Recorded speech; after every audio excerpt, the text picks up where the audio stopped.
Gang എന്ന് പറഞ്ഞൊരു സിനിമയിൽ അഭിനയിച്ചുകൊണ്ടിരുന്നപ്പോഴാണ് അവിടെ ബാബുരാജ് ചേട്ടനെ ഒരുമിച്ച് പരിചയപ്പെടുന്നത്. അതിൽ ഏറ്റവും ഈ ഫണ്ണി ആയിട്ട് എനിക്ക് തോന്നിയൊരു കാര്യം, ആ സെറ്റില് ബാബുചേട്ടൻ ഏതൊരു പാട്ട് പാടി ചേച്ചി എണീറ്റ് അവിടെ നോടി എന്നുള്ളൊരു കഥ കേട്ടിട്ടുണ്ട്. സത്യമാണോ? അതല്ല, പുള്ളിയെ കണ്ടപ്പോഴും സംസാരിച്ചപ്പോഴും പാട്ടിനെ പറ്റിയിട്ട് വലിയ പിടുത്തൊന്നും ഉണ്ടാവില്ല എന്ന് വിചാരിച്ചു. പക്ഷെ ഞങ്ങള് പല്ലവി ചരണം പാടിയിട്ട് അതിന്റെ പല്ലവി ഏതാണെന്ന് പല്ലവി പറഞ്ഞിട്ട് അതിന്റെ ചരണം ഏതാണെന്ന് കണ്ടുപിടിക്കുന്ന ഒരു കോമ്പറ്റീഷനാണ് അവിടെ നടക്കുന്നത്. അപ്പൊ ഞാനൊരു ചരണം എന്തോ പറഞ്ഞപ്പോ അതിന്റെ പല്ലവി പുള്ളിക്കാരെ കറക്റ്റാ പറഞ്ഞു. അങ്ങനെ ഓടി. അങ്ങനെ പിന്നെ അടുത്ത് അങ്ങനെയാണ് ജീവിതത്തിലേക്ക് വന്നത്. ആ ഒരു പ്രണയ കഥകളിലും കൂടെ പറഞ്ഞു പോവാൻ ചേച്ചി. എന്ത് പ്രണയം! എന്നാൽ ആ ഒരു സ്പാർക്ക് ആദ്യം തോന്നിയത് ചേച്ചിക്കാണോ ചേട്ടനാണോ? രണ്ടുപേർക്കും തോന്നിയിട്ടുണ്ടായിരിക്കണം. പറഞ്ഞത്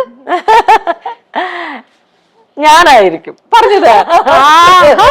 ചേച്ചി അതെങ്ങനെയാ പറഞ്ഞിട്ടുണ്ട്? സെറ്റിൽ തന്നെയാണോ അതോ നിങ്ങൾ ആ സെറ്റിൽ തന്നെയാണോ അതോ? സെറ്റിൽ തന്നെയാണ്. സെറ്റിൽ പടം കഴിഞ്ഞതിന് ശേഷം പിന്നെ അങ്ങനെ ഒരുപാട് സമയം സംസാരിക്കും. അങ്ങനെ ഫോൺകാർക്ക് കാശ് കൂടുതൽ കൊടുത്ത് അന്നൊക്കെ സ്റ്റേഡിയം സംഭവങ്ങളൊക്കെ അല്ലേ, അങ്ങനെ ഒരുപാട് സംസാരിച്ച് അങ്ങനെ